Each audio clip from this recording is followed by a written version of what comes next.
بص يا جماعة، اللي بيحصل في الكرة المغربية في آخر كام سنة مش طبيعي. من المنتخب الأول اللي عمل إنجاز تاريخي في كأس العالم، لحد منتخب الشباب اللي كسب المونديال، وكمان منتخب الناشئين اللي بيكسر الدنيا. السؤال هنا، إيه السر؟ إزاي المغرب وصلت للمستوى ده؟ تعال نحكي الحكاية من الأول. أولاً، البنية التحتية. المغرب اشتغلت على أساس قوي جداً، مش مجرد ملاعب، لأ، منظومة متكاملة. عندك مثلا أكاديمية محمد السادس، اللي تعتبر واحدة من أقوى الأكاديميات في إفريقيا والعالم العربي. الأكاديمية دي خرجت نجوم كبار زي النصيري أو ناحي ونايف أكرد وغيرهم. الملعب، الإقامة، التعليم، التغذية، التكنولوجيا، كل حاجة متوفرة. يعني اللاعب بيتربى كرويا ونفسيا من وهو صغير. وده الفرق بين اللي بيشتغل صح واللي بيسيبها للحظ. ثانيا، التخطيط والإدارة. وجود فوزي لقجع على رأس الجامعة الملكية المغربية لكرة القدم كان نقطة تحول كبيرة. الراجل ده فاهم الكورة مش بس من ناحية رياضية، لا، من ناحية اقتصادية وتنظيمية كمان. عمل خطة طويلة المدى، من الفئات الصغيرة لحد المنتخب الأول. كل فئة عندها مشروع خاص ومدرب مناسب وهدف واضح. ما بقاش فيه ارتجال ولا قرارات عشوائية، كل حاجة ماشية بنظام. وده اللي خلى النتائج تظهر بسرعة. ثالثا، الاستثمار في الكفاءات والمدربين. المغرب بقت بتركز على تطوير المدربين المحليين.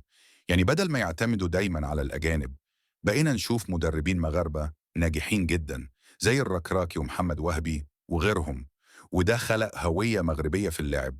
مغربي، بتحس إن عندهم نفس الروح ونفس التنظيم، سواء كانوا كبار أو شباب. كمان الجامعة بتوفر برامج تدريبية للمدربين وبتخليهم يحتكوا بتجارب عالمية.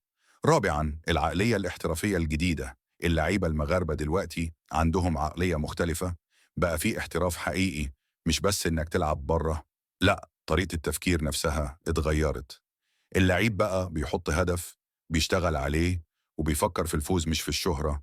كمان فيه تعاون بين الجامعة والأندية الأوروبية اللي فيها لعيبة مغاربة، عشان يفضل فيه تواصل دائم وتطوير مستمر. خامساً، دعم الدولة والجماهير. مفيش نجاح من غير دعم. المغرب كدولة وفرت بيئة مشجعة جدا للرياضة، من الحكومة للإعلام للجماهير اللي بتموت في المنتخب بتاعها. شفنا الجماهير المغربية في كل بطولة، في قطر، في تشيلي، في فرنسا، دايما حاضرين، دايما بيشجعوا. الدعم ده بيخلق طاقة إيجابية بتوصل للعيبة جوه الملعب. سادساً، النتائج اللي بتثبت كل ده. النتائج بتتكلم لوحدها. المنتخب الأول وصل لنصف نهائي كأس العالم 2022. منتخب الشباب كسب كأس العالم تحت 20 سنة. والناشئين دايما في المربع الذهبي في البطولات القارية. يعني مفيش فئة عمرية إلا وبتنافس على مستوى عالي جدا.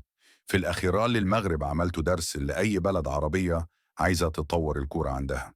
مش بس مواهب، لكن نظام، شغل وتخطيط سنين. والمشوار لسه مكمل، لأن اللي بدأ يوصل هنا أكيد ناوي يكمل أبعد من كده.